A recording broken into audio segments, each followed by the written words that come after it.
The chaos started the moment Karen marched onto my property holding a ruler, a clipboard, and the wild confidence of someone who'd never read a single real boundary map.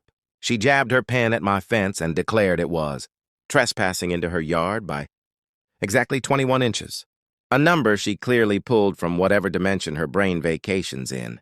For years, literally years, Karen had been telling every neighbor that my fence was illegal, stolen land, a zoning violation, and some kind of personal attack on her family lineage. Even though the fence existed long before she bought her house, she'd corner people during morning walks, whispering her conspiracy like some suburban prophet.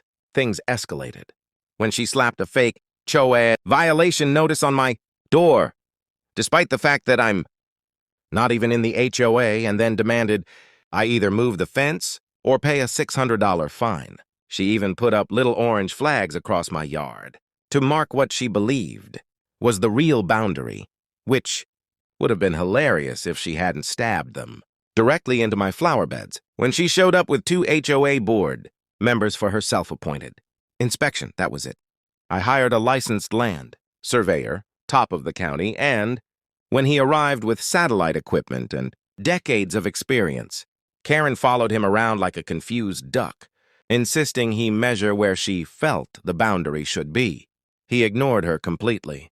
After 2 hours, he found the original buried survey pins from 1964, cross-checked the deed, mapped the lines, and called us over. Karen stood there smirking, ready to taste victory.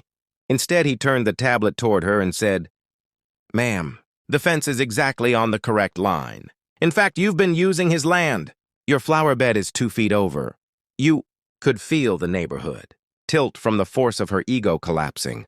Karen's face went blank, like someone had unplugged her personality, and she sputtered that the equipment must be wrong, or the earth had shifted, or someone moved the pins decades ago to frame her, which made even the HOA board step away from her.